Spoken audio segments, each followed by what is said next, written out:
بسم اللہ الرحمن الرحیم یا ایہا الذین آمنوا ان تنصروا اللہ ینصرکم ویثبت اقدامکم وقال وتعاونوا علی البر والتقوی ولا تعاونوا علی الاثم والعدوان.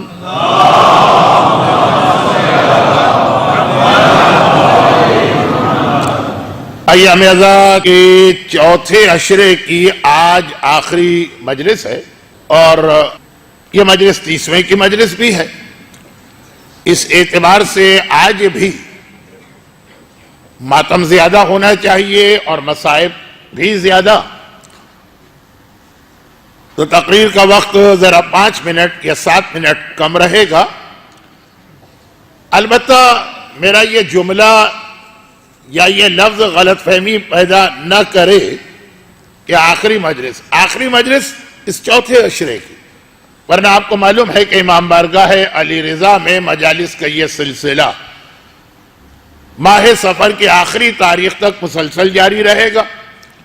کل سے چہلم کا عشرہ شروع ہوگا جسے عشرہ زینبیہ کہا جاتا، اور اس کے بعد ماہ سفر کا آخری عشرہ جس میں 2 یا 3 بہت اہم تاریخیں آتی ہیں. لیکن بہرحال ہماری گفتگو آخری گفتگو ہے اور ہمیشہ کی طرح، یہ کوئی نئی بات نہیں، ہمیشہ کی طرح موضوع یا عنوان خاصی حد تک نامکمل رہ گیا. معرفت اصحاب امام کے عنوان پر کوشش یہ کی جا رہی تھی کہ کچھ ایسی باتیں آپ کی خدمت میں پیش کی جائیں جو ہر امام کے صحابیوں اور ساتھیوں میں تھیں، لیکن خصوصیت کے ساتھ ان کا تذکرہ آخری امام کے حوالے سے روایتوں میں آیا. آیت اللہ العظمی آغائے لطف اللہ صافی گلپائگانی ہمارے موجودہ مراجع کے سلسلے کی ایک اہم شخصیت، جن مشہور مرجع آیت اللہ گلپائگانی کی آپ نے تقلید کی، ان کے داماد اور ایک طرح سے ان کے جانشین، جب انہوں نے یہ وصیت کی کہ میری نماز جنازہ میرا یہ داماد پڑھائے گا، اور مراجع میں سے انہوں نے امام زمانہ کے حالات پر جو کتاب لکھی ہے اس میں ایک بہت تفصیلی حدیث ہے جس پر میں دنیا کے مختلف علاقوں میں الگ الگ کئی جگہ عشرے پڑھ چکا ہوں، اور جو اس تفصیلی حدیث کا خلاصہ،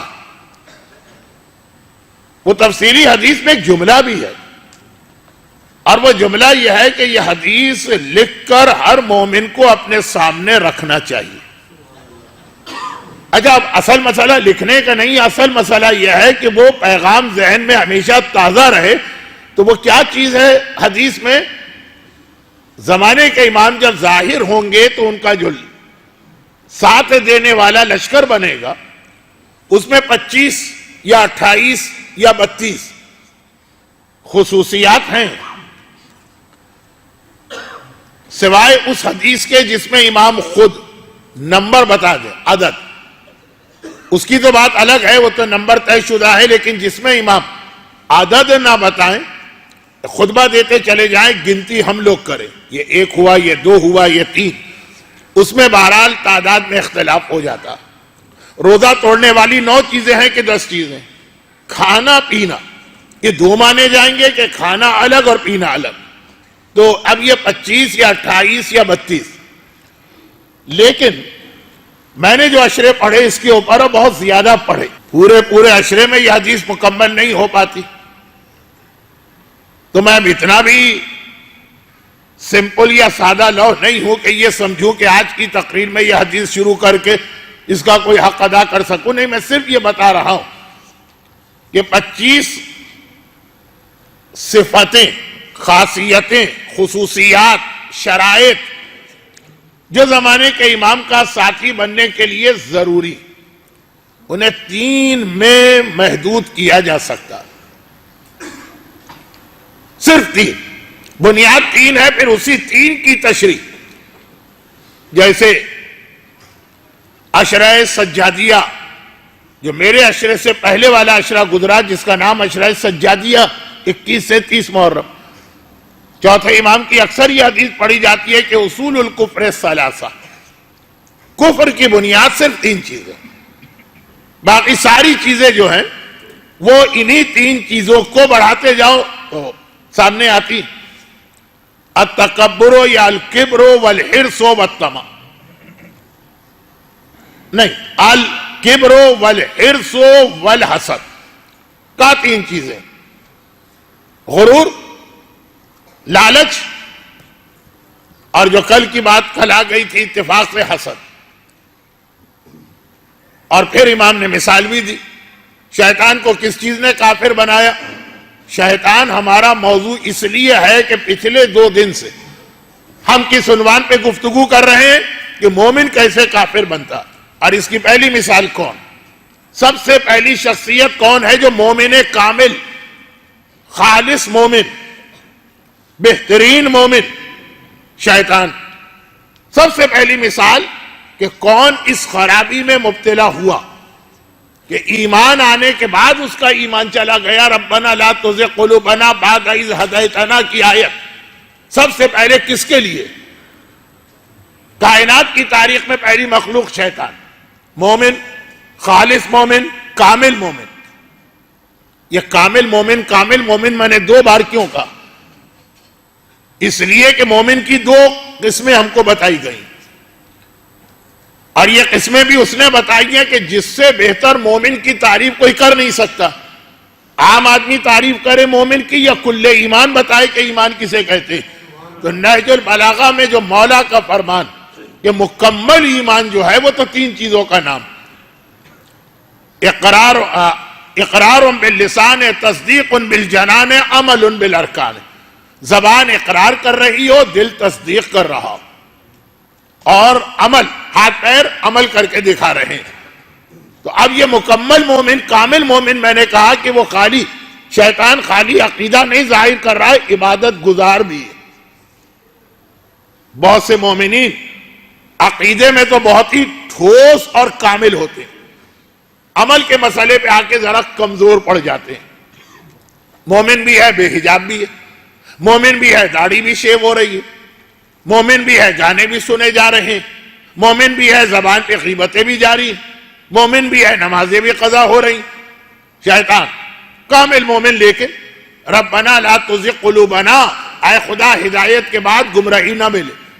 اہدنا الصراط المستقیم، اے خدا صراط مستقیم پہ ہمیں باقی رکھ. یہ ساری آیتوں کی خلاف ورزی پہلی شخصیت شیطان. امام فرماتے ہیں کیوں؟ الکبر، اس کو اس کا تکبر، اس کا غرور، اس کا ایروگنس لے ڈوبا. اور پھر حسد، حابیل و قابیل کا مسئلہ.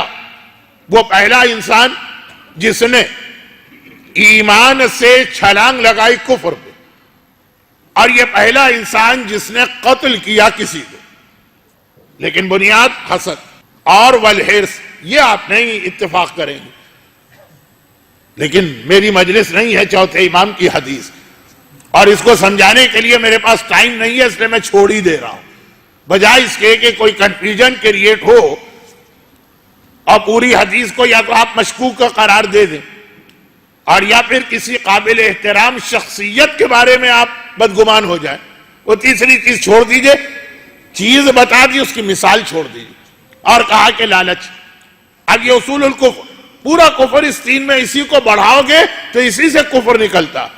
بت پرستی کی جڑ یہی، شرک کی جڑ یہی، اللہ کے انکار کی جڑ یہی، رسول کے خلاف میدان میں آنے کی جڑ یہی.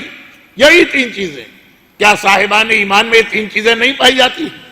کیا ایسے مومن آپ کو نہیں ملیں گے جو اتنے مغرور کہ اپنے سگے بھائی کے سلام کا جواب بھی نہیں دیتے تکبر و غرور کی وجہ سے؟ کیا ایسے مومن نہیں ملیں گے جو ایک دوسرے سے حسد کرتے ہیں؟ کیا ایسے مومن نہیں ملیں گے جن کے دل میں لالچ ہی بھری ہوئی ہے کہ جتنا اللہ دیتا اور ملے؟ اور لالچ تو نہیں، حرص. لفظ حرص ہے، عربی میں یہ حرص ہے. اس کو اگر ہم اردو میں بیان کریں تو شاید لکھنؤ کی عورتوں والا جملہ ہی صحیح ہوگا، ہوکا. تمہیں کھانے کا ہوکا ہو گیا ہے، یہ ہم اکثر اپنی نانی دادیوں سے سنا کرتے تھے. خیر، تو حرص. بات یہ نہیں ہے کہ کفر کیسے بنتا ہے. میں مثال دے رہا تھا کہ کفر کی جتنی قسمیں ہیں امام نے ان کو 3 میں سمیٹ دیا. اور پھر یہ کہ اب یہ ایک سوال کہ یہ تو ہمارے یہاں بھی چیزیں پائی جاتی ہیں، لیکن یہ پھر ایک الگ موضوع ہے کسی اور موقع کے لیے. اسی طرح اللہ کے رسول ارشاد فرما رہے کہ دنیا کے سارے گناہ وہ ایک چیز میں آ گئے، سارے گناہ. اچھا، اس انداز کی کئی حدیثیں ہمارے پاس بعد میں آئی. حدیث کے اعتبار سے سب سے پہلی حدیث کس کی آئے گی؟ رسول اللہ کی. پھر بعد میں حدیث آئی 11ویں امام کی حدیث کہ ساری خرابیاں اللہ نے گھر میں بند کر دی اور اس کی چابی ہے جھوٹ. اب یہ جھوٹ جو بولنے کا عادی ہے وہ ایک ایک کر کے ہر خرابی میں مبتلا ہوگا. لیکن کیا یہ مباحث اور مسائل آج کی عشرے کی آخری مجلس میں بیان ہونا چاہیے؟ نہیں ہونا چاہیے. چھٹے امام کی حدیث آئی کہ ساری خرابیاں اللہ نے گھر میں بند کر دی اور اس کی چابی ہے شراب. اور یاد کیجئے آپ کہ امام بارگاہ علی رضا کے پرانے عشروں میں نے ایک چھوٹا واقعہ بہت پڑھا کہ شیطان نے پکڑ لیا ایک مومن کو 3 میں سے ایک بات میری ماننا. اس عشرے کے کئی مجالس میں شیطان کا تذکرہ ہوا اور آج تو آغاز ہی شیطان سے ہوا کہ جو اصل موضوع ہے اس کی پہلی مثال شیطان. تو شیطان پکڑ لیا ایک مومن کو 3 میں سے ایک کام کرنا ہے، برابر پڑوسی کو قتل کر دو. گھبرا گیا، میں اور قتل؟ اچھا، اپنے والدین کو اچھی طرح سے مارو، خوب پٹائی کرو اپنے والدین کی. گھبرا گیا. فلا تقل لہما اف، جن کے سامنے اف کہنے کی اجازت نہیں. اچھا تو پھر یہ شراب پی لو. یہ تو بہت آسان چیز ہے ان دو کے مقابلے میں. لیکن کیا ہوا کہ شراب پی تو شراب پی رہا، ماں نے آ کے ٹوک دیا کہ بیٹا یہ حرام کا.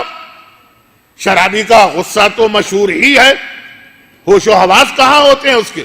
اٹھا کے ماں کو مارنا شروع کر دی. باپ بچانے آیا تو 2 ہاتھ باپ کے بھی لگا دی. 32 دانت ماں کے توڑے تو 2 دانت باپ کے شامل کر لیے، جو میں اس سے پہلے ایک مجلس میں پڑھ چکا. پڑوسی یہ شور شرابہ سن کے آیا، رے باپ اور ماں پہ ہاتھ اٹھا رہے، تم ہو کون ہمارے معاملے میں بولنے والے؟ تلوار نکال کے اس کی گردن بھی اڑا دی.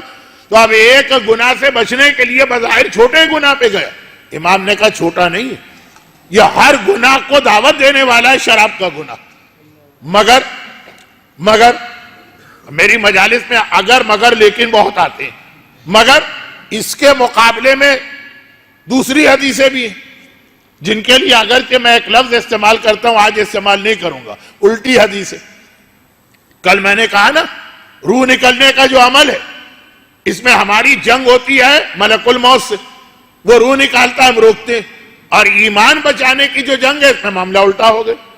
اس میں ہماری جنگ ہوتی ہے شیطان سے، وہ ایمان کھینچتا ہے، ہم روکتے ہیں. تو الٹی حدیث کا مطلب یہ کہ کبھی بالکل الفاظ بدل جاتے ہیں. اسی طرح سے اب چونکہ موضوع بن گیا ہے جو میرا قطعاً ارادہ نہیں تھا، بن گیا ہے تو اس جملے کو مکمل کر لوں. اسی طرح سے روایتوں میں اس کی الٹی حدیث بھی آئی کہ اللہ نے کائنات کی ساری نعمتیں، ساری برکتیں، ساری رحمتیں، سارے فضائل، سارے خیر ایک کمرے میں بند کر دیے اور اس پر ایک تالا لگا دیا. گناہ، شر، خرابیاں وہ ایک کمرے میں بند ہے، اس پہ تالا لگا. اب جس کے پاس اس کی چابی آ جائے اور وہ کھول لے تالا، چاہے جان بوجھ کر چاہے بھولے سے.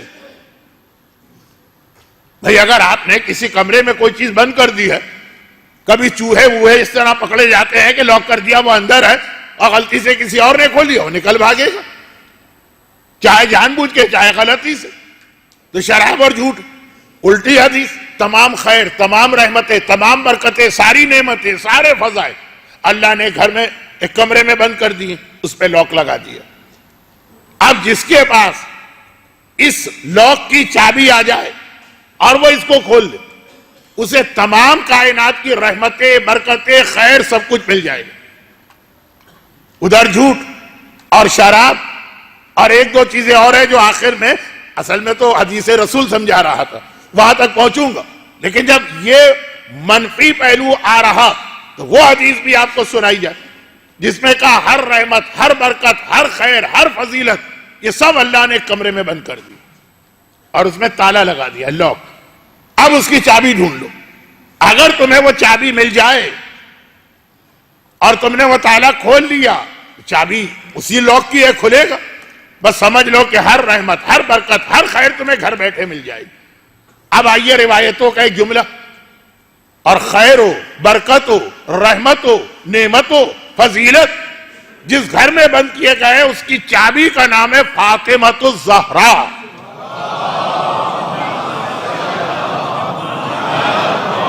یہ روایت کا جملہ ہے۔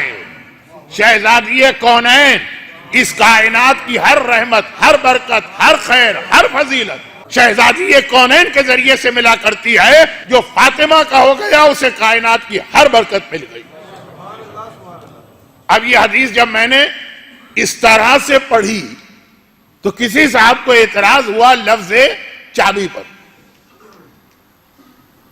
اچھا اتفاق ایسا ہوا، اب یہ بھی ابھی آپ دیکھیں گے کہ میں اس جملے پر بالکل ایسا لگ رہا ہے کہ اللہ زبردستی مجھے پہنچا گیا، آج تو میرا ارادہ ہی نہیں تھا یہ جملہ کہنے کا، آ گیا میری زبان پہ۔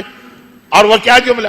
اعتراض ہوا پہلا۔ اچھا وہ اعتراض تو چھوڑ دیجئے، وہ بھی ہوتے ہیں، نعوذ باللہ من ذالک، اس ممبر سے جملہ کیسے کہوں کہ کسی نے کہا مولانا آپ تو شہزادی فاطمہ کو کچھ زیادہ ہی بلند کر کے دکھا رہے ہیں، ان کا جملہ تو اس سے بھی بدتمیزی کا تھا، کچھ زیادہ ہی آپ نے بڑھا دیا۔ لیکن ایک نے کہا کہ یہ جو ہے یہ سمجھ میں نہیں آتی حدیث کہاں سے پڑھی، اور اتفاق ایسا ہوا کہ یہ والا نکتہ جو کہ بہت لمبا تو ہے نہیں، 1-2 منٹ کا نکتہ تو میں اکثر دہراتا رہتا ہوں، کوئی لمبی بات ہو تو دہراتے ہوئے شرم آ جاتی ہے کہ لوگ اتنی دور سے پتہ نہیں کہاں سے آئیں اور کہیں گے کہ ہم تو 4 گھنٹے آنے جانے کے ڈرائیو کیا، مولانا نے پرانی ہی چیز سنا دی، تو میں خود بھی شرما جاتا ہوں، لیکن 1-2 منٹ کی بات بہت پڑھتا رہتا ہوں۔ 2 سال پہلے کربلا میں مجھے 20 جمادی الثانی کی محفل پڑھنے کا موقع ملا، قافلے کے ساتھ گیا تھا، اور 20 جمادی الثانی شہزادی کی ولادت کی محفل، وہ تاریخ ہم کو کربلا میں ملی، تو ماں بین حرمین، بین الحرمین، ایک امام باڑہ ہوٹل کے نیچے، وہاں پہ یہ جشن ہوا، میں شہزادی کی ولادت کا جشن، اور ولادت ہے تو یہ جملہ بھی پڑھ دیا۔ اب وہ اعتراض کرنے والے اعتراض کیے، کیونکہ اس دفعہ بھی بہت سے زائرین جو جا چکے ہیں تو کچھ ابھی جا رہے ہیں، جا کے چیک کر لیں گے جو جملہ میں کہہ رہا ہوں۔ اسی شام کو ہمیں، یہ دوپہر کی بات تھی، جشن ظہر کی نماز کے بعد تھا، شام کو ہمیں اطراف کربلا کی پیدل زیارت کے لیے جانا تھا، اور اسی باغ میں جانا تھا امام کے، جو پھر فرات کے دریا کو کراس کرتے ہیں، اور زمانے کے امام کی وہ مسجد یا امام بارگاہ آتی ہے، اور پھر ہم باغ میں پہنچے۔ اب وہ باغ کے اندر وہ جگہ کے جہاں امام آتے تھے، اور وہ کنواں جہاں امام غسل کرتے تھے، اور اس کا پانی بھی لوگ لے کے اب تک آتے ہیں، وہ ساری چیزیں، یہ تو بات پھیل رہی ہے، زیارت زیارت زیارت۔ تو جو زیارت وہاں پہ پڑھی جاتی ہے وہ گیٹ کے اوپر بہت بڑی بڑی لکھی ہے، اب وہ زیارت بھی پڑھنا شروع ہوئی، اور میرا ایک طریقہ ہے کہ جہاں جہاں وقت ہو تو میں یا ترجمہ کرتا ہوں یا خلاصہ کہ آپ پڑھ کے آ رہے ہیں۔ ابھی جو لوگ جا رہے ہیں زائرین، ان سے کہتا ہوں کہ آپ بھی میرے گواہ بن جائیں۔ اب وہ زیارت ہو رہی، چھٹے امام کا تذکرہ، اور اس میں ایک جملہ آیا، السلام علیکہ یا مفتاح الخیرات۔ مفتاح عربی میں کسے کہتے ہیں؟ آپ تو جس علاقے میں بیٹھے ہیں، مفتاح چابی کو کہتے ہیں، اور خیرات خیر کی جمع، یہ اردو والی خیرات نہیں ہے بھی، خیر کی جمع۔ آپ پہ ہمارا سلام، ہر خیر، ہر رحمت، ہر برکت کی چابی آپ۔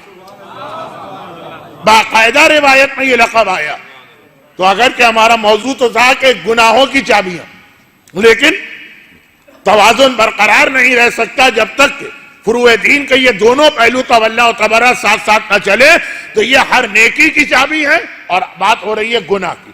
پیغمبر نے پہلی حدیث اس عنوان پہ ارشاد فرمائی، جملہ کٹ گیا تھا نا کہ میں نے کہا کہ 11ویں امام کی بھی حدیث ہے، چھٹے کی بھی حدیث ہے، مولا کی بھی حدیث۔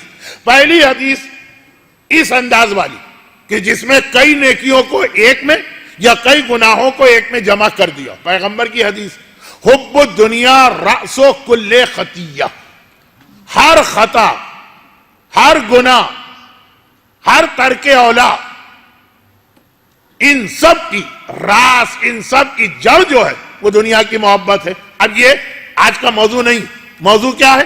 اصحاب امام، معرفت اصحاب امام۔ جو 35 یا 32 یا 28 یا 25 کم سے کم 25 اور انہی کو اگر الگ الگ کر کے گنے تو 32 خاصیتیں ہیں، ان کو صرف 3 میں جمع کیا گیا، 3، اور وہ 3 یعنی اصحاب امام زمانہ کی صرف 3 باتیں، بس صرف 3۔ حدیث میں 32 ہے، حدیث میں 25 ہے، لیکن صرف 3، اور ان 3 میں سب سے پہلی بات ہے کہ وہ حیا والے ہوتے ہیں۔ کل رات کی مجلس حیا اصحاب امام کی سب سے پہلی خاصیت یہ بتائی گئی۔ اب لفظ حیا اس حدیث میں نہیں آیا، لیکن 25 میں سے 12 باتیں ایسی امام نے بتائیں جس کا تعلق حیا سے،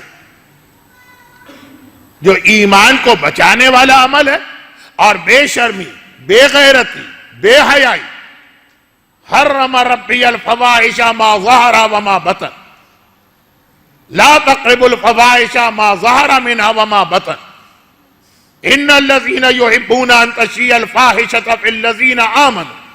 سلسلہ ہے آیات قرآن کا۔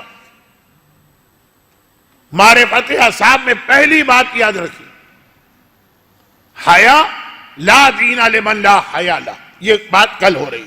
اب حیا کے بہت پہلو ہیں، اس کے اندر حجاب بھی آ جاتا ہے، اس میں نامحرم سے براہ راست گفتگو بھی آ جاتی ہے، اس میں مکس گیدرنگ بھی آ جاتی ہے، لیکن آج چونکہ اس سال کے میرے عشرے کی آخری مجلس، تو میں اب اس کو زیادہ پھیلا نہیں رہا ہوں، کوئی ضرورت بھی نہیں، لیکن ایک جملہ ضرور کہنا کہ آج کا پورا میڈیا بے حیائی پھیلانے کا نام۔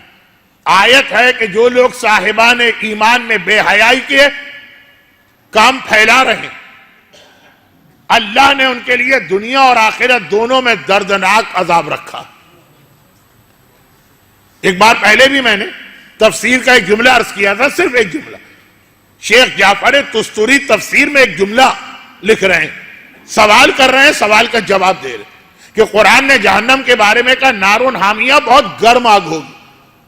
تو آگ تو ہوتی ہی گرم ہے، اگرچہ یہ اب مثال ٹھیک نہیں ہے، کینیڈا میں آپ کو ٹھنڈی آگ بھی ملے گی، لیکن بہرحال چھوڑے، کینیڈا کی باتیں بہت ہو گئی۔ نارون حامیہ گرم آگ، تو آگ تو گرم ہی ہوتی ہے۔ قرآن کی تو خاصیت یہ ہے کہ ایک لفظ زائد نہیں ہوتا۔ ہماری مجالس میں تو اگر آپ نے 5 منٹ شروع میں سن لیا پھر سو گئے، اور غم کے بیان سے 2 منٹ پہلے اٹھے تو آپ کو لگے گا ہی نہیں کہ کوئی چیز آپ نے مس کی، وہیں پہ ہم اٹکے ہوئے ہوں گے، وہیں پہ گھوم رہے ہوں گے، حیا اور حیا اور حیا اور حیا۔ قرآن میں تو ایک لفظ بھی زائد نہیں، خود ہی جواب دیا کہ ہاں وہ حدیث دیکھو جس میں امام نے کہا کہ جب جہنم کی آگ کو 70,000 مرتبہ پانی سے دھویا گیا، ایک بار دھویا آگ کچھ ٹھنڈی ہوئی، اور دھویا اور دھویا اور دھویا، 70,000 مرتبہ دھویا تو یہ دنیا کی آگ بنی۔ تو اب قرآن کہہ رہا ہے کہ بے حیائی پھیلانے والوں کے لیے عذاب نہیں ہے، علیم، علم، درد، تکلیف والا عذاب۔ عذاب تو ہوتا ہی تکلیف والا، لیکن جب یہ کہا، خود خدا نے کہا کہ دردناک عذاب، اور یہ آج کے میڈیا کا کام، اخبار ہو، انٹرنیٹ ہو، فیس بک ہو، ٹیلی ویژن ہو، اور اس کے اندر ساتھی بنتے ہیں وہ لوگ جو ان چیزوں پہ عمل کرتے ہیں۔ حتیٰ ایک جملہ میں کہہ دوں جس کے سمجھانے کا وقت بھی نہیں ہے اور ضرورت بھی نہیں، کیونکہ اب ہمیں حیا سے بڑھ کر دوسری چیز پہ جانا۔ ایک جملہ میں کہہ دوں کہ آج کل کے جو حجاب ہوتے ہیں یہ خود بے حیائی اور بے حجابی، جس انداز کے ڈیزائن، ایمبرائڈری، سونے چاندی کے تاروں کے کام، اور اس کو اٹریکٹیو بنایا جاتا، یہ خود یعنی جس چیز کا مقصد عورت کی حیا کو باقی رکھنا، وہی چیز عورت کو اور بے حیا بنا رہی۔ بس یہ تو خالی ایک اشارہ کرنا تھا کہ سر پہ ایک عبا ڈال دینا یا ایک اسکارف اپنے بالوں پہ ڈال دینا یہ حجاب نہیں۔ تفصیلات تو پھر آپ علماء سے بھی پوچھ سکتے ہیں، اور حجت الاسلام مولانا محمد علی نقوی صاحب کا رمضان کا فقہ کا سیشن۔ لیکن یہاں پہ اسلام نے ایک بات اور بتائی، یہ حیا جہاں آتی ہے نا وہاں دین جاتا ہے۔ اور بھی حدیثیں میرے پاس ہیں جس کو پڑھنے کا موقع نہیں. لیکن حیا جو ہے وہ ختم کیسے ہوتی ہے؟ اللہ نے ہر مومن کو حیا والا پیدا کیا. حیا کو ختم کرنے کے لیے پہلے ایک اور چیز ہے کہ جو حیا کو کمزور، دیوار کو گرانا ہو، بہت مضبوط دیوار، پہلے کمزور کیا جاتا پھر گرایا جاتا. درخت کو گرانا ہو پہلے 8-10 دفعہ پش وغیرہ کر کے اسے کمزور کیا جاتا ہے پھر گرایا جاتا ہے. حیا کمزور کس چیز سے ہوتی ہے؟ غنا سے. اب یہ دوسری چیز آ گئی. لیکن اصحاب امام میں یہ دو چیزیں نہیں. اصحاب امام میں امام نے فرمایا کہ جو میرے ساتھی ہوں گے وہ حیادار ہوں گے، غنا سے بچیں گے. میں نے کہا نا کہ 12 چیزیں حیا کے دائرے میں آ گئے. تو جیسے غنا ہے یہ حیا کے دائرے میں. غنا، گانے، سانگز، میوزیکل انسٹرومنٹ کا حرام استعمال. یہ لفظ کو یاد رکھیے گا، ہر میوزیکل انسٹرومنٹ حرام نہیں، جو ہے حرام. اور وہ کیا ہے؟ یہ کام ممبر کا نہیں. یہ کام آپ کو مسائل کے سیشن میں ملے گا یا آغا سیستانی کے کوڈ آف پریکٹس پر Muslim living in the West میں جا کے پڑھ لیجیے. انٹرٹینمنٹ کا جو چیپٹر ہے اس کی ہیڈنگ ہے انٹرٹینمنٹ. کون سا انٹرٹینمنٹ حلال ہے کون سا حرام، یہ تو اشارے کرنا پڑتے ہیں بعض لوگوں کے سوال کی وجہ سے. اور بعض لوگوں کی اکتاہٹ اور بیزاری جو ان کے چہرے پہ نظر آتی ہے وہ اشارہ آدھا کر کے آگے بڑھ جانا پڑتا. غنا یا گانا بجانا یہ حیا کو پہلے یہ آتا، یہ حیا کو کمزور کرتا ہے انسان کے نفس میں سے. اس کے بعد پھر یہ بے حجابی اور یہ ساری چیزیں بعد کے مرحلے میں آتی ہیں. یہی وجہ کہ جتنا حجاب کی اہمیت بتائی گئی ہے اتنا غنا سے دور رہنے کا بھی حکم دیا گیا. بھائی ایک حدیث، اللہ نے جب شیطان کو اس کے تکبر کی وجہ سے فخرج منہا کہہ کے آسمانوں سے نکالا تو اس نے اللہ سے کچھ چیزیں مانگی اور ان میں سے ایک چیز یہ مانگی کہ اے خدا تو مجھے یہاں سے نکال تو رہا لیکن اپنے بندوں کے لیے تو انبیاء کو بھیجے گا، تو اگر مجھے نکال رہا تو میرے انبیاء بھی بھیج. اگر تیرے راستے پہ چلانے والے تو میرے راستے پہ بھی چلانے والے. اور جو تو اپنے بندے ان کو اپنی طرف بلا رہا، اذان کسے کہتے ہیں؟ حی علی الصلاۃ. بلا رہا تو میری بھی اذان دے کہ میں اپنے بندوں کو اپنی جانب بلاؤں. حدیث میں 30 جملے، میں صرف 2. بعض لوگوں کے چہرے اتر گئے، بعض لوگوں کے سر جھک گئے، بعض لوگوں کے انداز بدل گئے، تو میں نے کہا صرف 2. کہا کہ ہاں چلو شیطان تمہاری بات بھی مان. تو کہا میرے انبیاء کون ہیں؟ کہا کہ جتنے بھی سنگرز ہیں یہ تیرے انبیاء، اور جتنے بھی گانے ہیں یہ تیری اذان ہے. اور آج بھی آپ دیکھ لیجیے، ایک طرف مسجد سے حی علی الصلاۃ آتا ہے، ایک طرف ٹیلی ویژن سے گانے کا پروگرام آتا ہے. ہم شیطان کی آواز سن کے ادھر جاتے ہیں کہ رحمان کی آواز سن کے ادھر آتے ہیں. لیکن آج کا موضوع گانا نہیں، آج کا موضوع ہے گانے کا سب سے بڑا نقصان. یہ حیا کو کمزور کرنے والی چیز. چلیں ڈائریکٹ حیا کے بارے میں وہ جملہ میں نہیں کہہ رہا ہوں، یہ 3 بار کہہ چکا ہوں کہ حیا نہیں تو دین نہیں. انڈائریکٹ حدیث سنی. امام نے فرمایا ان الغنا ينبت النفاق کما ينبت الماء الزر. گانا تو وہ چیز ہے کہ اگر مسلسل سنتے رہو تو مومن منافق بن جائے گا. ينبت الماء الزر، یہ گانا اس طرح سے دلوں میں نفاق کو پیدا کرتا، اگاتا ہے. اگاتا ينبت نباتات اگنا، جس طرح کما ينبت الماء الزر، جیسے پانی زمین سے گھاس پھوس کو اگایا کرتا. نبی و مومن، منافق تو منافق بن جاتا ہے. تو اب یہ اس سے ملا ہوا. لیکن اب یہ لیکن کہے کہ میں بات کو بہت جلدی پورا کر رہا ہوں. غنا کی طرف آدمی جاتا کب ہے؟ یہ بھی یہ روایت میں اس کی ایک وجہ بتائی گئی. اور پھر آخر میں جا کے بات پہنچے گی ظہور امام کے ساتھیوں کی دوسری خاصیت. پہلی تو حیا، ہر وہ کام جو بے حیائی کی جانب لے جاتا ہو. دوسری چیز وہ یہ غنا اور حیا دونوں ایک کیٹیگری میں آ گئے. تیسری چیز آج کی مجلس کے اعتبار سے اور اصحاب امام کے جو ہم نے 3 کالم بنائے تو اس کی دوسری چیز امام نے فرمایا کہ یہ حیا اور غنا یہ اس وقت مومن کے پاس آتی ہیں جب اس سے بھی بڑی غلطی کرے، اور وہ ہے مال حرام. جب پیٹ میں حرام لقمہ جانے لگتا ہے تو اب تو آج کل ہر عالم، ہر ذاکر، ہر خطیب یہ حدیث پڑھتا. 40 سال پہلے جب میں نے پڑھی تھی، میں نے بھی کسی سے سن کے پڑھی تھی تو بہت کم پڑھی جاتی تھی، آج کل ہر ایک پڑھتا کہ کربلا میں آقا حسین نے یزیدیوں کو دیکھ کر کہا تھا کہ تم میرے خون کے پیاسے اس لیے بنے ہو کہ لقد ملئت بطونکم من الحرام، تمہارے پیٹ حرام غذا سے بھرے ہوئے. حرام غذا انسان کو خالی امام سے دور نہیں کرتی ہے، الٹا وہی جو 3 دن سے میں ہر چیز کو الٹا کر رہا ہوں، الٹا مومن کو یزید کے لشکر کا سپاہی بنا دیتی ہے. امام نے وجہ کیا بتائی؟ لقد ملئت بطونکم من الحرام. یہ نہیں کہا جو ہمارے ہاں بہت آرام سے کہہ دیا جاتا کہ بھائی وہ بھائی دشمن ہے اہل بیت، بھائی اسی گھرانے سے. مولا نے محمد حنفیہ کو جب جنگ میں بھیجا اور وہ آگے نہ بڑھ سکے اور آقا حسن جنگ جیت کے آئے تو یہ کہا نا کہ اے محمد حنفیہ تیرا قصور نہیں ہے، یہ تیری ماں. فضیلت کم نہیں ہو رہی ہے، لیکن بہرحال محمد حنفیہ کی ماں شہزادی کائنات کے سامنے تو کچھ بھی نہیں ہے، یہ تیری ماں کا فرق ہے. یہ کہا. کربلا میں حسین نے یہ نہیں کہا کہ تم جو میرے مقابلے میں آئے ہو تو یہ تمہاری ماں کا قصور. کہا لقد ملئت بطونکم من الحرام، یہ تمہارے پیٹ میں جو کھانا پینا اور مال جا رہا یہ اس کا قصور.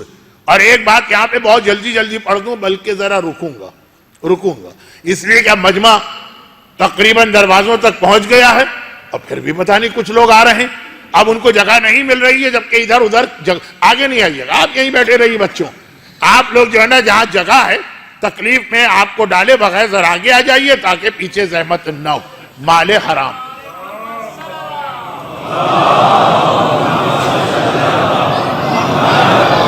حب دنیا راس و کل خطیہ ہی کی ایک اور قسم ہے.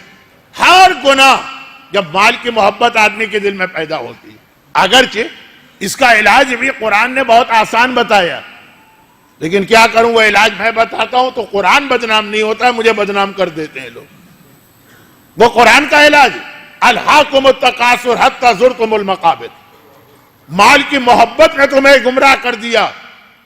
ہاں جب تک کہ تم قبروں کی زیارت نہ کرو، قبر دیکھو، مردہ سوچو، عذاب دیکھو تو مال کی محبت سے بچو. میں یہی کام تو کرنے کی کوشش کرتا ہوں کچھ مجالس میں.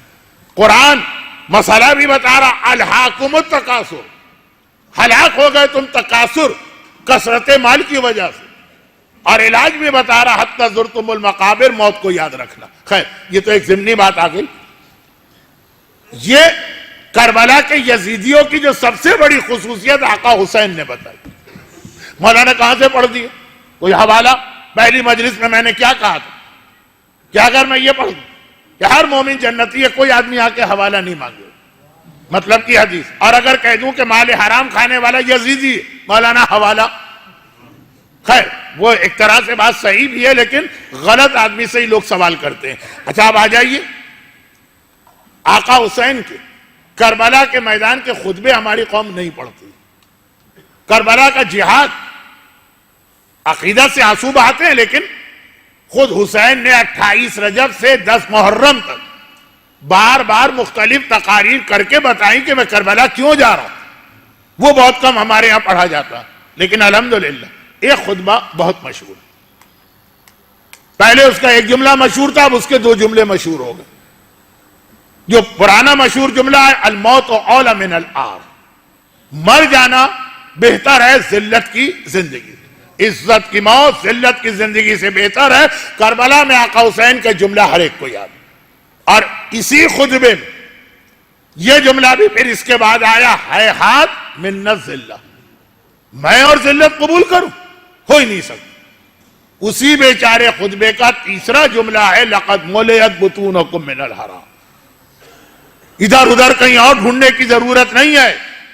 جو خطبہ آپ کی نگاہ میں اتنا اہم ہے، اور ہے اہم، اتنا اہم ہے کہ باقی سارے خطبے بھلا کے اس کو یاد رکھا، اس میں ذرا اس سے پہلے کا جملہ بھی دیکھ لیجیے، تمہارے پیٹ حرام. تو یہ مال حرام، بات کیا ہو رہی تھی کہ ایمان کیسے جاتا.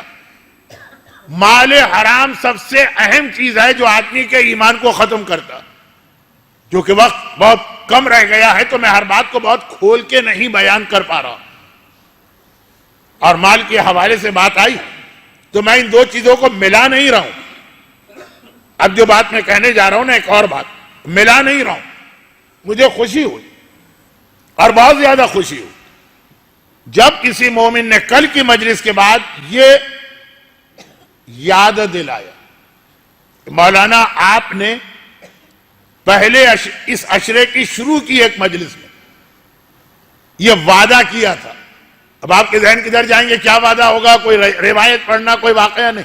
آپ نے وعدہ کیا تھا کہ ایک بار پھر صاحبان ایمان کو عزاداری میں مالی تعاون کے حصے کا ثواب دلوایا جائے گا. اور آپ نے کہا تھا کہ شہادت کی مجلس میں پڑھوں گا. کل آپ نے کچھ نہیں پڑھا، ہم تیار ہو کے آئے تھے. باقاعدہ لوگوں نے یاد دلایا مجھے کہ ہم آئے تھے اور آپ نے ہمیں اس ثواب سے محروم کیا اور اپنا وعدہ پورا نہیں کیا.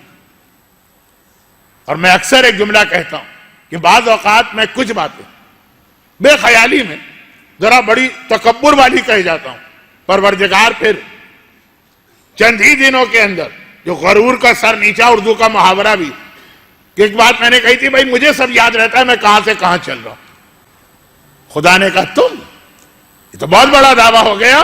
دیکھو اتنا اہم تمہارا وعدہ تو میں ایسا بھولواؤں گا. تو کل تو ہم بھول گئے تھے. بعض مومنین آج نہیں آئے ہوں گے تیار ہو کے، لیکن جب وعدہ مجھے یاد دلایا گیا تو میں صرف اپنے وعدے کو دوہرا رہا ہوں کہ جیسا کہ شروع تقریر میں بھی میں نے عرض کیا کہ ایام عزا کے تمام عشرے یہاں پہ ہوں گے. میری آخری مجلس ہے اس سال کے اس عشرے.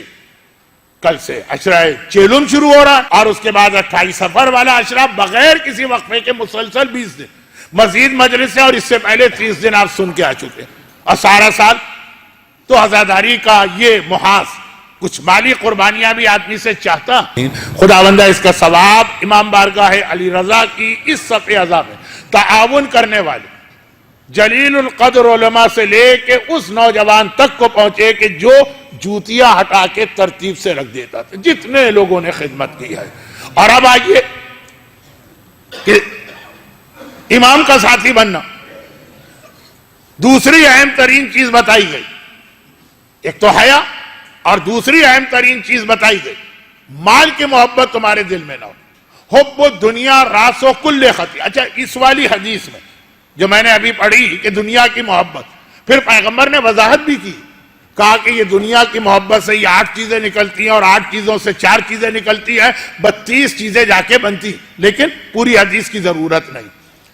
لیکن ہر خرابی کی جڑ یہ، اور جب انسان کے پیٹ میں مال حرام پہنچتا تو ایک طرف اس کا عقیدہ خراب ہوتا، وہ یا اللہ کا دشمن بنتا ہے یا رسول کا دشمن بنتا ہے یا یزیدی لشکر میں شامل ہو کر زمانے کے امام کا دشمن بنتا.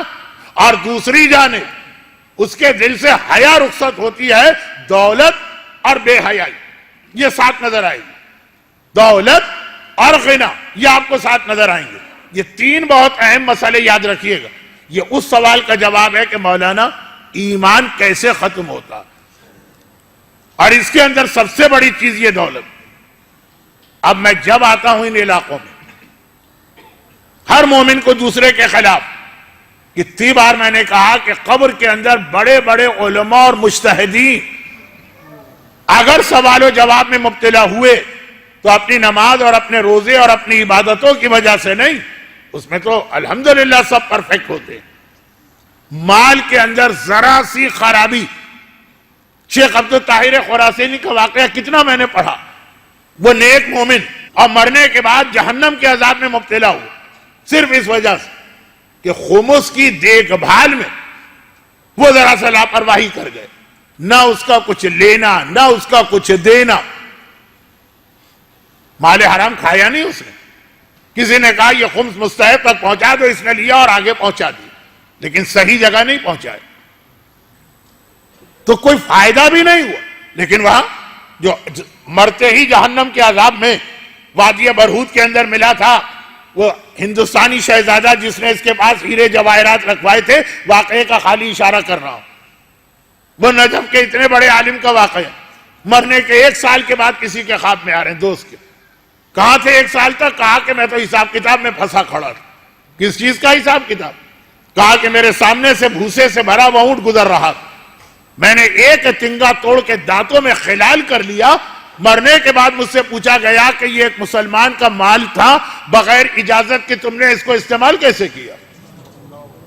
اور ایک بہت بڑے عالم، مرجے تو نہیں لیکن بہت بڑے عالم، وہ شیخ بہائی کو دعوت دے کے قبر میں جس قصائی نے بلایا تھا، پتا چلا کہ مرتے ہی جنت میں گیا ہے۔ کیوں گئے؟ کہا 2 نیکیاں کرتا تھا، نمبر 1 کاروبار میں کبھی فراڈ نہیں کیا، قصائی کے پیشے میں فراڈ کی بہت گنجائش، اور نمبر 2 یہ کہ نماز کو اول وقت میں پڑھا، مگر جنت میں بیٹھ کر اپنی 2 نیکیوں کا ثواب لے کر بھی تکلیف سے کر رہا بھی رہا۔ دیکھا انگوٹھے پہ سانپ لپٹا ہے، بڑا زہریلا سانپ، اور بار بار کاٹ رہا، یہ بھی؟ کہا ہاں یہ بھی، جنت کی نعمتیں بھی مل رہی ہے، جہنم کا عذاب بھی مل رہا ہے۔ کیوں؟ کہا یہودی کے 10 درہم واپس کرنے کی طرف توجہ ہی نہیں دی، خیال ہی نہیں کیا۔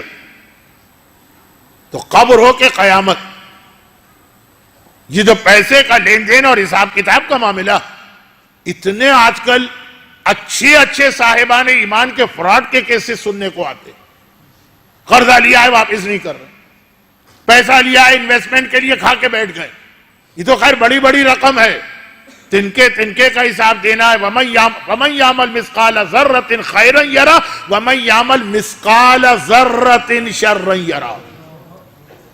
یہ اتنی آسانی کے ساتھ جو ہمارے یہاں مالے شیطان۔ اب آ جائیے، وہ یہ جملہ بھی نامکمل ہے، اب اس کو میں مکمل کرتا ہوں۔ اچھا، اس سے پہلے صرف ایک جملہ جو میں نے 85 دفعہ پڑھا ہوگا، ایک دفعہ اور سن لی۔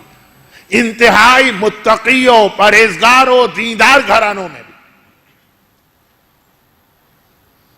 انتہائی پرہیزگار اور دیندار گھرانوں میں میراث کے مسئلے کے اندر اتنا ایک دوسرے کا حق مارا جاتا ہے اور مال حرام استعمال کیا جاتا ہے، کیونکہ کوئی آئیڈیا ہی نہیں ہے مسائل کا۔ اتنا خطرناک یہ مسئلہ ہے، دل چاہ رہا تھا کچھ بیان کروں گا، لیکن 9:20 ہو گئے، 9:25 پہ مسائل شروع کر دینا، جیسا بھی الٹا سیدھا مکمل نامکمل موضوع رہا، صرف میراث کی جانب آپ کی توجہ پوری نہیں مبذول کرا رہا، بہت وقت لگے گا۔ صرف 3 چھوٹے سے مسئلے بیان نہیں کر رہا ہوں، میں خود ڈرتا ہوں کہ اگر میں مسئلہ بیان کروں تو کتنا بھی چھوٹا کیوں نہ ہو، کیونکہ مجھے مسائل کو بیان کرنے کا شوق بھی ہے اور مزہ بھی آتا، تو میں بہت لمبی بات کر دیتا ہوں۔ میں خود یہ ذمہ داری میں دے کے جا رہا ہوں اپنے محترم دوست حجت الاسلام مولانا محمد علی نقوی صاحب کو، جو رمضان میں آپ کی پورے مہینے خدمت کرتے ہیں، ابھی تو ممبر کے حوالے سے ویسے بھی، اور یہ پوچھے گا 3 چیز۔ نمبر 1، یہ ضرور ان سے پوچھئے گا کہ عرف کو ذرا سمجھائیں، گرچہ اس سے پہلے میں شہزادی کی شہادت کی مجلسوں میں 2 سال پہلے آیا تھا، 5 مجلسیں عرف پر تھی، اب تک یہ مسئلہ سمجھنا۔ بھئی کیا اس کا میرے موضوع سے کیا تعلق، ابھی بتا رہا۔ افراط و تفریط کے مسئلے کون سے سمجھئے گا، یہ شریعت میں یہ لفظ کہاں استعمال ہوتا۔ بس میں نے کہا کہ جن لوگوں کے لیے یہ باتیں بڑی عجیب ہے کہ یہ ہو کیا رہی، تو مجلس تو لگ ہی نہیں رہی، کسی طرف سے بھی نہیں لگ رہی۔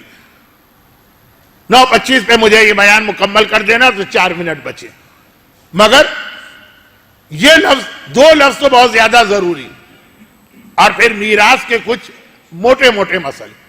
عرف کیوں؟ اس لیے کہ میرے پاس ایسے کیس بھی آئے، یہ لوگوں نے ایک دوسرے کو پیسہ دیا کہ جاؤ ہمارے نام سے بزنس کرو، پروفٹ تقسیم کر دیں، اب وہ صاحب اس طریقے سے دوسروں کے پیسے کو کاروبار میں بڑے رسک لے کے استعمال کر رہے ہیں۔ شرن جب آپ نے پیسہ دیا، وہ امین، الامین لا یضمن، امین ذمہ دار نہیں ہوتا، لیکن اگر افراط و تفریط کرے تو ذمہ دار ہوتا ہے۔ اب یہ ہے کیا چیز، یہ سمجھائیں۔ مال حرام اسراف آتا ہے، اسراف، اور اسراف کسے کہتے ہیں، جو عرفاً اسراف کہلاتا ہے۔ تو یہ عرف کو سمجھیے۔ حیا کے لیے ایک جملہ میں نے کہا، وہ بھی یہاں پہ آپ کو مولانا سمجھا دیں گے۔ عورت کے لیے ایسا حجاب یا اسکارف یا عبا یا چادر پہننا حرام ہے نامحرم کے سامنے، جو خود بڑی پرکشش، طے کون کرے گا پرکشش ہے کہ نہیں، عرف۔ تو یہ بہت ایک اہم مسئلہ، میں آپ کا زیادہ وقت نہیں لینا چاہتا کیونکہ یہ مسائل بیان کرنے کا موقع نہیں ہے، لیکن مال حرام اس میں بہت زیادہ بھائی فلاں صاحب نے ہمارے پیسے سے بزنس کیا اور وہ سودا کیا، کیا انہیں حق تھا؟ کہیں گے عرفاً دیکھا جائے گا، شریعت کہتی ہے عرف سے پوچھو۔ اب عرف معلوم ہو تو آپ پوچھیں نا۔ تو یہ بہت اہم دو تین مسئلے سمجھئے، جادو والے مسئلے، کہ یہ سمجھ میں آ گئے تو 500 مسئلے سمجھ میں آ جائیں گے۔ نہیں، مسئلے نہیں سمجھنا ہمیں۔ یہ مسئلے سمجھ میں آ گئے تو آپ کا گھر مال حرام سے بچ جائے گا، ورنہ آپ کو پتہ ہی نہیں چلے گا۔ امام نے ایک جملہ ایک بار نہیں، 2 بار نہیں، 50 بار تو کہا ہوگا کہ الفقہ ثم المتیہ۔ جب کوئی آدمی بزنس کرے پہلے شریعت کے سارے مسائل سیکھے، ورنہ اس کے گھر میں مال حرام آ ہی جائے گا۔ یہ بہت واضح امام کا حکم ہوتا ہے ہر بزنس مین کے لیے۔ اصل خطرہ کیا ہے؟ مال حرام نہ آنے پر، جو ہمارے یہاں میراث کے چکر میں تو بہت آ رہا۔ مثلا چھوٹی سی بات کہ ہمارے یہاں شوہر کے مرنے کے بعد اس کی ساری جائیداد کا مالک ایک طرح اس کی بیوی کو سمجھ لیا جاتا ہے، خاص طور پر بچی اگر چھوٹے ہیں، جو سراسر حرام بھی ہے اور سراسر جائز بھی ہے۔ صرف للو کو ذرا سا ہلا دیں تو یہ حرام جائز ہو جائے کہ شوہر اپنی بیوی سے کہہ دے میں تمہیں اپنے نابالغ بچوں کی سرپرستی دیتا ہوں۔ خیر اب یہ میں غلط چلا، مال حرام۔ اور اب آئیے وہ جملہ جسے مجھے آگے لے کے چلنا تھا لیکن اب وقت نہیں رہا، پھر بھی سنا دو جملہ۔ اور دجال کے بارے میں جتنی روایتیں آئی ہیں سب کا خلاصہ یہی 3 باتیں۔ وہ مال حرام لے کر آئے گا، جسے ہماری دادی کہتی تھی یا نانی، کہ دجال جو ہے وہ روٹی پہ کان کا میل نکال کے رکھے گا اور وہ دے گا اس وقت جب لوگوں کو روٹیوں کے لالے پڑے ہوں گے۔ اتنا وہ غربت کا زمانہ ہوگا، غربت نہیں دولت ہوگی، روٹی نہیں ہوگی۔ سونا تو آپ نہیں کھا سکتے نا، چاندی تو آپ نہیں کھا سکتے نا، ایک وقت میں جا کے ضائع ہو جاتی۔ کرنسی نوٹ 1 منٹ پہ اعلان ہوتا ہے کہ آج سے اس کی ویلیو ختم، آپ کے پاس ڈھیر لگا ہوا ہے سب بیکار ہو گئے۔ ویب سائٹ پہ پھر یا فیس بک کے اوپر پھر اس کے مختلف استعمال آتے ہیں۔ یہاں ابھی آپ ٹوائلٹ رول کے طور پہ استعمال کر سکتے ہیں اور مونگ پھلی اس میں رکھ کے لا سکتے ہیں، وہ ایک منٹ لگتا ہے۔ تو اب یہ ہے کہ روٹی کی اپنی اہمیت ہے، ہماری نانیاں دادیاں کہتی تھی نا۔ اور اپنے ساتھ میوزیکل انسٹرومنٹ کو لے کے آئے گا، اپنے ساتھ بے پردہ عورتوں کو لائے گا۔ امام کے ساتھیوں کی 3 خاصیتیں، دجال کے بہکانے کے 3 طریقے۔ بس یہ میں بہت کہتا رہتا ہوں اس لیے میں اس کی تفصیل میں نہیں جا رہا، مگر ان تینوں میں بھی یاد رکھیے، جو میرا ایک نامکمل موضوع ہے اسے اب مکمل کر رہا ہوں، ختم بات، مجلس کا وقت ختم۔ وہ یہ شیطان کے لیے دنیا کا سب سے مشکل کام ہے مومن کے گھر میں داخل ہونا۔ البتہ شیطان اسے کہتے ہیں جو کسی بھی مشکل کام سے گھبراتا نہیں ہے۔ مومن گھبراتا ہے 18 گھنٹے کا روزہ کیسے رکھا جائے، مومن گھبراتا ہے زندگی بھر کی نمازیں قضا کرنا۔ جیسے ایک مومنہ کا مسئلہ آیا، 40 سال نمازیں پڑھی، آج پتا چلا کہ نیل پالش کے ساتھ تو وضو ہی غلط، اور وضو غلط ہے تو نمازیں غلط ہے، نمازیں غلط ہے تو تم گناہگار نہیں تھی، کیونکہ مسئلہ نہیں معلوم تھا قضا کرنا۔ تو چکرا کے بیٹھ گئی زمین، 40 سال کی نمازوں کی قضا کرنا۔ جی ہاں میں نے کہا قضا بھی کرنا، اور اگر آپ نے خوش قسمتی یا بدقسمتی سے اس دوران کوئی حج کر لیا ہے تو اونٹ کا کفارہ بھی دینا، اور عورت ہی کو اونٹ کا مشورہ دیتے ہوئے مزہ بھی آتا۔ خیر تو خلاصہ یہ ہے کہ بات اتنا مشکل کام، اب تو ہماری عمر ہی چند سال رہ گئی۔ یہ مومن مولانا آج تک خمس نہیں دیا تو اس مکان کا بھی خمس دینا، جو 2 فلیٹ لیے اس کا بھی خمس دینا، جو 4 گاڑیاں لی اس کا بھی خمس دینا، جو حج 2 دفعہ کر کے آئے اس کا بھی خمس۔ اس کو تو وہیں ہارٹ فیل ہونے لگتا۔ شیطان کبھی نہیں گھبراتا، بڑے سے بڑا کام بتا دو اس کو، اس کی طاقت سے باہر ہے لیکن وہ کرے گا، اور طاقت لگا کے کرے گا۔ اس کے لیے مشکل ترین کام ہے مومن کے گھر میں داخل ہو۔ وہ مومن کو بہکانا چاہتا ہے، اس کے لیے اس کو ہمارے گھر میں آنا۔ وہ بڑی بے چینی سے چاروں طرف چکر لگاتا ہے مومن کے گھر میں، کہیں سے اتنی جگہ مل جائے۔ جیسے کراچی کے اندر جو لوگ رکشہ چلاتے ہیں نا، وہ کتنا ہی ٹریفک ہو، ان کو صرف وہ آگے کی پہیے کی جگہ کہیں سے مل جائے، پھر وہ اپنا پورا راستہ بنا لیتے ہیں۔ پرانے زمانے میں مثال دی جاتی تھی بدو کے خیمے میں اونٹ خالی گردن لے کے آئے. میں نے کہا پرانی مثال بچے کیا سمجھیں گے, ان کو تو رکشے کی مثال دی جائے. غصے بتا سے ایک پہیے کے برابر جگہ کے شیطان کو تو اس سے بھی چھوٹی جگہ چل جائے, وہ چاروں طرف گھومتا. جیسے میں ایک مثال دے رہا تھا ابھی آج کہیں پہ بیٹھ کے کہ پہلے زمانے کے چور ذرا ڈرپوک ہوتا ہے, وہ جب جاتا ہے کہیں چوری کرنے تو چاروں طرف دیکھتا ہے گھر میں رات کے 12 بجے کے بعد شاید کوئی دروازہ کھلا رہ گیا ہو, شاید کوئی کھڑکی تھوڑی سی کھلی رہ گئی, شاید کہیں پہ کوئی شیشہ ٹوٹا ہوا ہو جس سے ہاتھ ڈال کے میں وہ سٹکنی چٹخنی کھول لوں, شاید کہیں کوئی روشن دان ایسا ہو کہ میں جا سکوں. چاروں طرف جائزہ لیتا رہتا ہے نا, کون سی کھڑکی کھلی بھی مل گئی, کون سا شیشہ ٹوٹا ہوا مل گیا. اسی طرح سے شیطان ہر وقت آپ کے گھر کے چاروں طرف گھوم رہا ہے, اس کو آپ کے گھر میں داخل ہونا. تھوڑی سی جگہ اس کو چاہیے کہ ایک ناخن برابر اس کی انگلی داخل ہو جائے. تو کچھ لوگوں کی عادت آپ نے دیکھی ہوگی, کہیں کوئی پھٹی ہوئی چیز نظر آئے اس میں انگلی ڈال کے وہ مشغلہ ہوتا ہے ان کو, وہ سوراخ کو بڑے سے بڑا کرتے ہیں. اٹھتے ہیں تو پورا قالین خراب کر دیے, اٹھتے ہیں تو پورے کپڑے خراب کر دیے. شیطان کا یہ طریقہ, وہ چاروں طرف گھوم رہا اور اس جملے کو آسان کر دیا. عمر ابن عبدود رسول اللہ نے جو خندق کھودی تھی وہ مسجد استراحہ سے لے کے جبل صلاح تک تھی. یہ دونوں چیزیں آج بھی مدینے میں موجود, وہ مسجد بھی ہے ماشاءاللہ, مسجد استراحت, اور جبل صلاح بھی ہے. اور یہ پورا راستہ پیغمبر نے خندق ہر جگہ سے برابر کھدوائی. عمر ابن عبدود آ گیا, کیسا وہ پریشان ہو کے گھوم رہا, مگر بیٹھا نہیں. پہلے دن وہ نہیں آیا خندق کراس کر کے, مسلسل یہاں سے وہاں تک ایک انچ کا جائزہ لے رہا.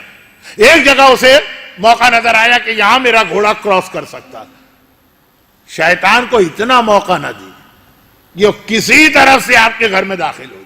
اور بہترین موقع اسے ملتا ہے جس گھر کے اندر رزق حرام آتا, مال حرام آتا. اتنا آسان نہیں ہے کسی مومن کا پیسہ کھا جانا, اتنا آسان نہیں ہے حرام والی چیزوں کے ذریعے پیسہ کمانا.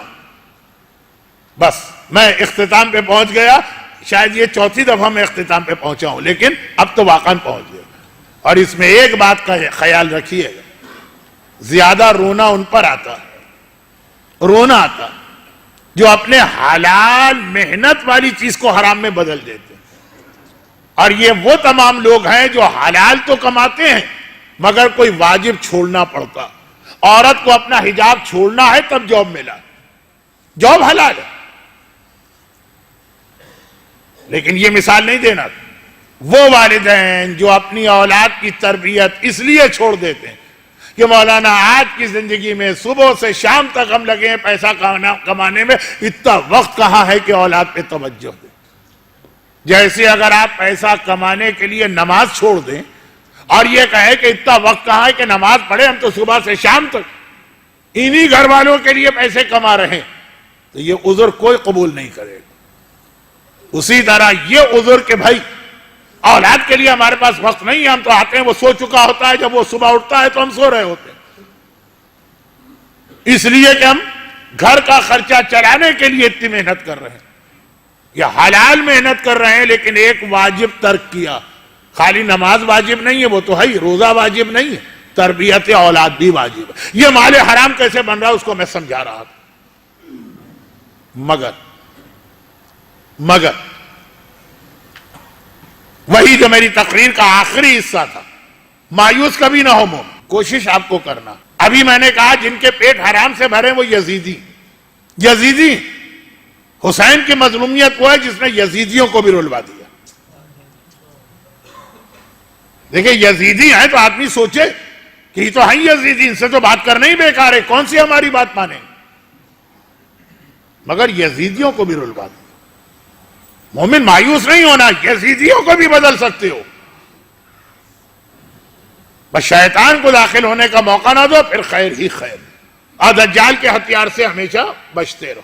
آج جمعے کا دن ہے, مجھے اپنا وہ مظلوم امام یاد آ رہا جس نے جمعے کے دن مسجد میں خطبہ دیا. ویسے تو 30واں ہے,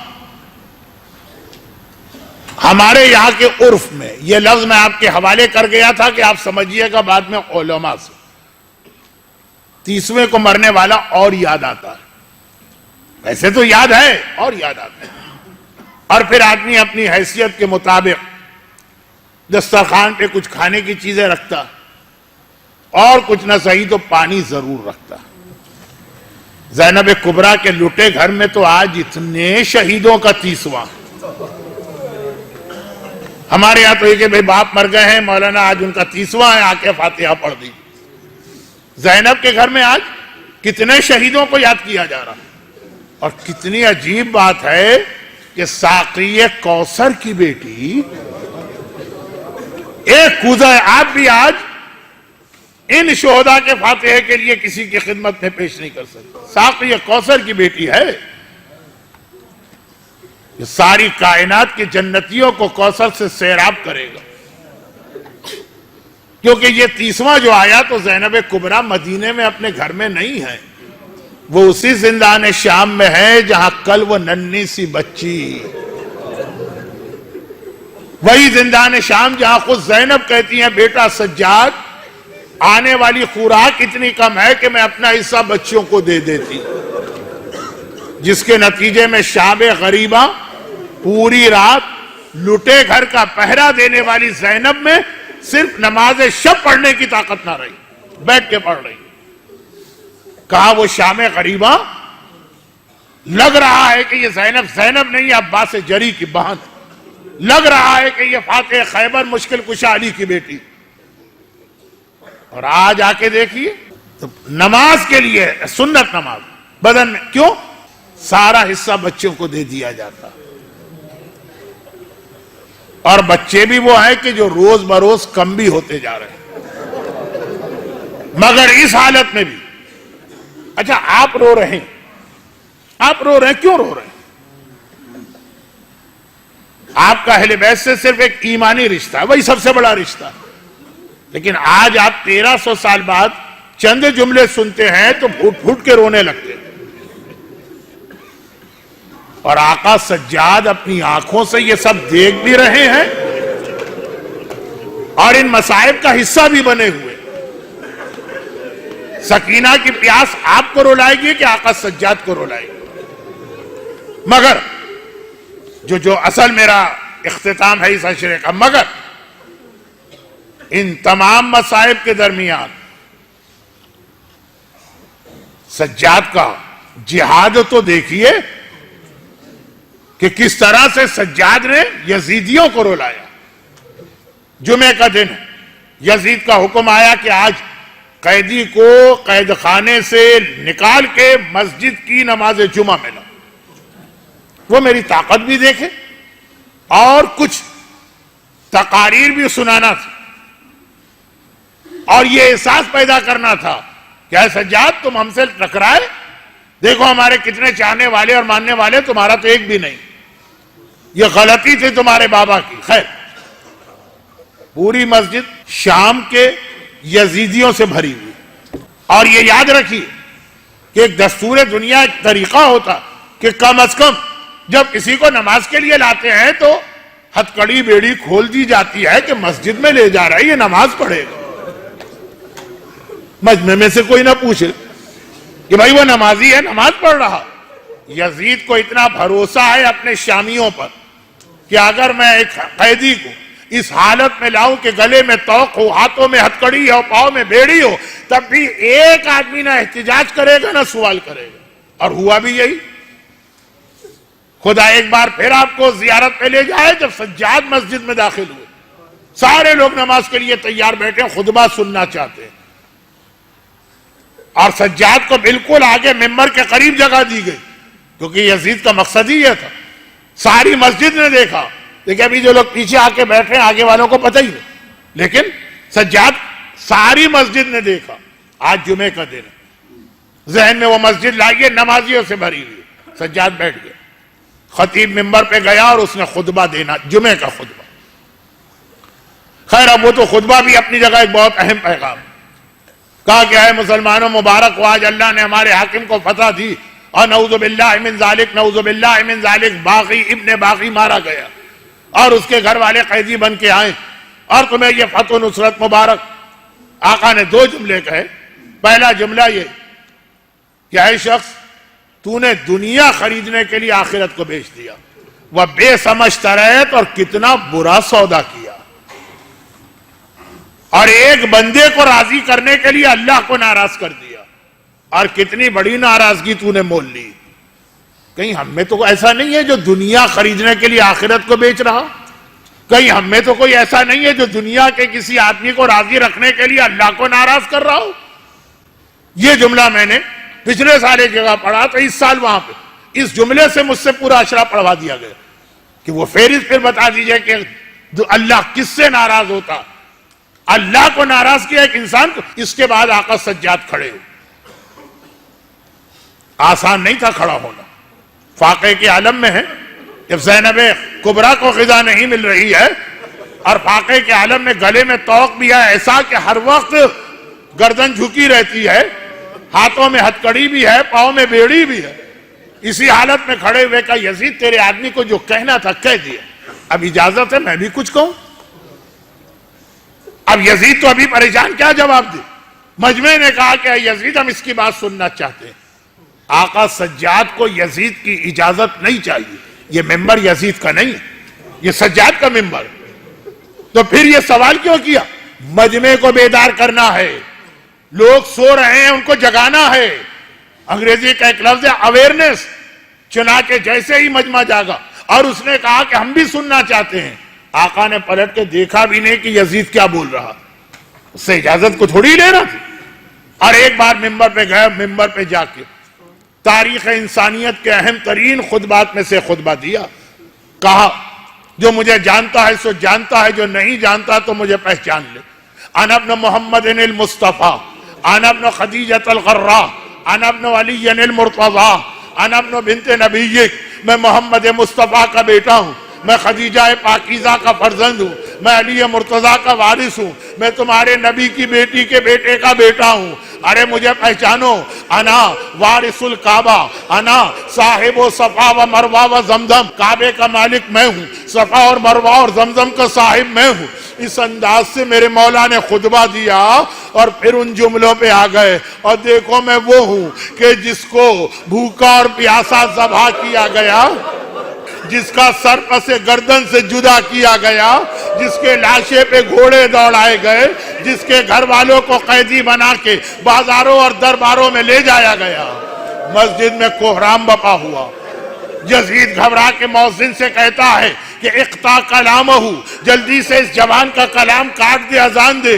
مولا سجاد نے اذان کو بھی تبلیغ کا ذریعہ بنایا، دونوں طرح کی تبلیغ، چاہنے والوں کی بھی تبلیغ، دشمنوں کی بھی تبلیغ، چاہنے والوں کی تبلیغ۔ ادھر اذان شروع ہوئی، آقا نے اپنا خطبہ روک دیا، کہا کہ اہمیت نماز پہچانو۔ سجاد اپنا خطبہ روک دیتا ہے اگر نماز کا وقت آ جائے، اور یزیدیوں کو بھی کہ جب مؤذن نے کہا اشہد ان محمد رسول اللہ، مجمع کے سامنے سجاد جھکا، یزید کو دیکھا، اے یزید یہ تیرے جد کا نام اذان میں آ رہا ہے کہ میرے جد کا تذکرہ ہو رہا ہے۔